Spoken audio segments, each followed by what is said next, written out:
Hi there. I'm just going to have a look at masking when you're using blending modes in Photoshop. Sometimes you find a wonderful blending mode, but it overtakes one image just in certain places that you don't really want it to. So I'm just going to have a little play here. We're going to try this image here, which is like a texture of a bark, and then we're going to try it with this lovely tree ICM here below. So select the two, right click, edit in, drop down, open as layers in Photoshop. And what happens sometimes is you put them together in a lovely blend and they look great, but some part of the image is overtaken by another. And it's interesting because these two I've chosen a lovely soft ICM, and I've chosen quite a harsh tree bark. So let's just view fit on screen so you can see what's going on. And I just need to make sure that sort of fits, covers the one underneath. Now I am looking at playing with adding to this one, so we will just do that. Okay, so what we need to do here is I'm just going to have a quick have a look at the blending modes first and just pick one that I quite like. You'll notice this is going to work really well. So let's have a look. Okay, we're just going to go with dark colour for this one because the purpose is that I'm finding, I'm just going to crop this very quickly for you as well, just because it'll make it a little bit clearer for you. Let's just work with the bit that we actually want to work with. Okay, so I really like this, and say for example I love the texture here, but I don't like this bit up here. Okay, or I want this, but I don't want it quite so hard.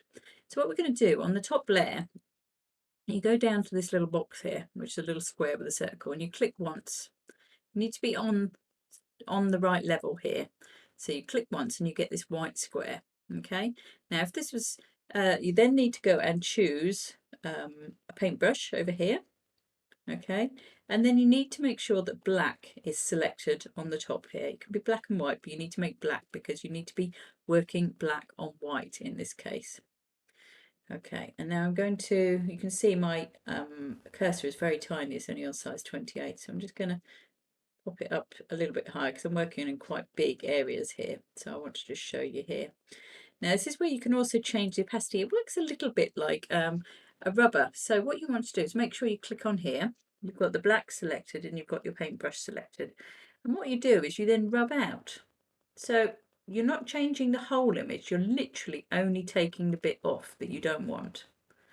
Okay, so I've got this on 100%, so literally I'm rubbing back to the original at the moment, but I'm keeping the texture on over the top, or I'm keeping the other one. Now I did actually quite like some of this, so we've got rid of it, and you can see it's in really black here, so you can see it's completely got rid of it. If I now then flip to white, what I'm going to do is I'm just going to, if you get it wrong 100%, you just bring it back. Okay, and again you'll see it coming back, disappearing. Now if say we quite like this but not as heavy as we wanted to, we can change the opacity. So let's make it 30%. So I'm going to bring it back by 30%. And just remember, if you take your cursor off and you go over again each time, it's like using a new a new brush on top. As long as you keep your mouse down, it'll only stay on 30%. But every time you take your mouse off, you get another 30% run over it. So, and I'm just going to take a little bit, I can say, take a little bit off this one. So it's the same as the one down there. And again here, it's a little bit heavy. You just use it very gently until you want. Actually, I don't like this, so I'm now going to go up to 100%. And I'm just going to get rid of that because I don't actually like that now. I've put it back in again. And I'm going to just drop that down a little bit.